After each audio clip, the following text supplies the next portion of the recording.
Hello, I am Marie Contreras. For the last 20 years, I have been a vintage and antique collectibles reseller on eBay. For the last 5 years, I have run my own pet care business. I write a weekly blog about pet care, and I recently wrote my first book about caring for dogs. I make videos on this channel about growing a small business, saving money, and living life on your own terms. If this sounds like something you would enjoy, stick around. I hope you enjoy what I created for you. Hello, welcome back to my channel, Reese Enterprises, where I share my tips on growing a small business, saving money, and living life on your own terms. In today's video, I'm going to discuss a free business checking account that I opened to test it out through a company called Kabbage. It's Kabbage with a K, K-A-B-B-A-G-E, and it is owned by American Express. So I hope you enjoy this and it helps you in deciding which type of bank you want for your business. Today's video is sponsored by Good Dogs, a foolproof guide for having happy and healthy dogs. Yes, I wrote this book. I don't have any real sponsors yet, but this is a great book. If you have dogs or you know somebody who has a dog, you can find it on Kindle, in paperback on Amazon, and now it's also available on Audible, so you can listen to it while you're driving around. Anyway, back to today's program. I recently fell down the rabbit hole of searching for a free business checking account. I heard of such a thing, and I certainly didn't have one. The account that I have is not free. It's with Bank of America, and I pay $16 a month, which I don't enjoy paying. If I can get a free account, why wouldn't I get a free account? So that's why I started searching for this, and I thought the information that I found through trying it out might be helpful to some of you. So that's why I'm sharing this. So the first thing that I did was I scoured the internet. I looked for articles and videos that listed the best free checking accounts of 2021. Kabbage came up several times, and so I thought, okay, well, it's backed by American Express, so it will probably be a decent account, right? There were some things that I really liked about it. The first thing was it was really easy to open the account online. There aren't local branches, so you can't go into a branch and have somebody help you with it, but nowadays you don't need that. I used my computer. It took about 10 minutes to get through the process, and it was pretty quick. It probably took about 3 days for the money from my existing account to get transferred over to the new account. I didn't transfer all the money. I transferred a small amount. I think I transferred $200 because I wanted to thoroughly test it before I switched everything over. As you know, with a business account, there are a lot of moving parts tied to your business account. A lot of automatic payments, a lot of automatic receipts. Your customers are used to sending money to that account, perhaps. Your payment processors are used to sending money to that account. And I didn't want to switch over all of that if this bank account wasn't going to work. The first red flag that I got after I opened the account was at the same time that you open the account, they offer to give you a loan. They push that quite a bit on the app. It's not like other banks where you open a checking or you open a savings. They want you to open a loan. I think that's where they make most of their money because the bank account is free.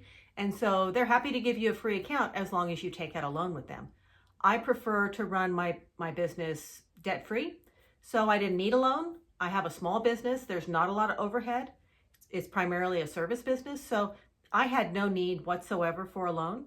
In the future, that might have been attractive if I needed one, but I didn't need one right now. I just wanted to check the free business checking. So that was my first red flag. My second red flag came when I was trying to integrate this account with my budgeting and my long-term retirement apps. As you know, I've made other videos about how I like to use Mint for budgeting and how I like to use Personal Capital for my retirement planning. Well, unfortunately, this bank account doesn't integrate or sync with either of those platforms. So for budgeting purposes, this account didn't exist. The money in this account didn't exist. The income in this account didn't exist. And because I do spend so much time budgeting, I didn't like that.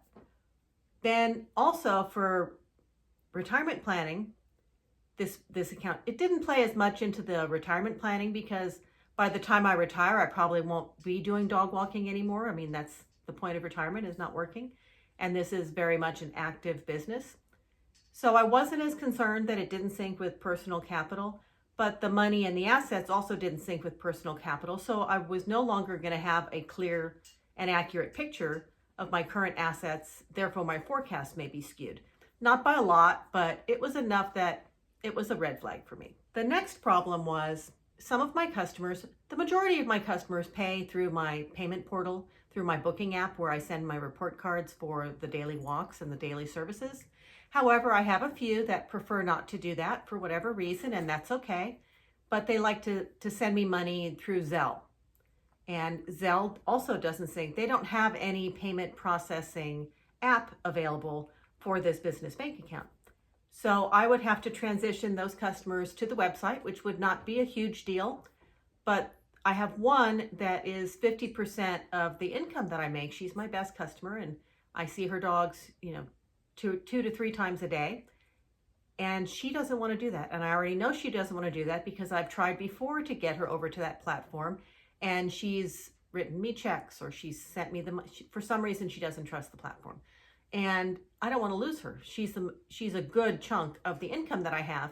And so I've got her on Zelle. I had her on PayPal before, but the problem with PayPal is PayPal's going to send you a 1099.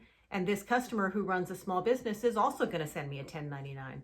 And I don't want to get two 1099s from basically the same customer. So I had to have something that wasn't going to send me a 1099, and Zelle doesn't do that. She could pay me cash, but she doesn't leave the house, and it's hard for her to go get cash. So making it complicated for her to pay me is not my goal. And this new app, because it doesn't sync with so many of the apps that I use on a daily basis, it's not going to work for me. So for me, it's a thumbs down. I can't use this bank. It's not practical enough. There are too many things that I use on a regular basis that it doesn't sync with. It may work for you if you don't collect payments that way, but for me, it's not going to work. Another app that doesn't sync with it is PayPal. Basically, I couldn't, rather than list all the apps that it doesn't sync with, that Kabbage doesn't work with, I haven't found one that it does work with yet. It's a standalone product. It seems to only work with itself. And for that reason, if it doesn't work with Mint or Personal Capital, I also found that it didn't work with QuickBooks. It doesn't work with PayPal. There are too many other apps that I use on a regular basis through my business for this app to work for me. The other thing too is transferring money is not quick. It takes 3 business days. When I transfer money from USAA, for example, to Bank of America, it's 1 business day. So why the business app would take 3 business days, it's just another thing that's inconvenient. So again, for me, this is a no. Now, earlier I said that QuickBooks doesn't work with it. Let me clarify. QuickBooks will sync with it, or it says it will, but I couldn't get it to actually work. So to me, it's a work in progress. Kabbage is a very new business bank. It's not running yet as far as I'm concerned. They've got a website, they'll let you open a bank account, but it just doesn't really work for a small business owner who wants to be able to receive payments, send payments. PayPal has been around for decades. It should sync with, a business bank should sync with PayPal. It should also sync with Zelle. It should sync with QuickBooks and work. And then, Mint is a division of QuickBooks, and well, Intuit owns Mint and QuickBooks, so it's not really a division of QuickBooks, it's a division of Intuit.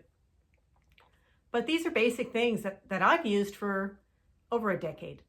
So if it doesn't work with the standards, as far as I'm concerned, it's just not ready. And I wouldn't waste my time on it. The $16 a month for a bank that does everything, even though it's $16 a month and their customer service is terrible, I will stay with Bank of America. I'm not going to stay with Bank of America forever, but for now, until I find a better option that actually works with all the apps that I need it to work with, I'm going to stay with the bank account that I have. I do not recommend Kabbage for this reason.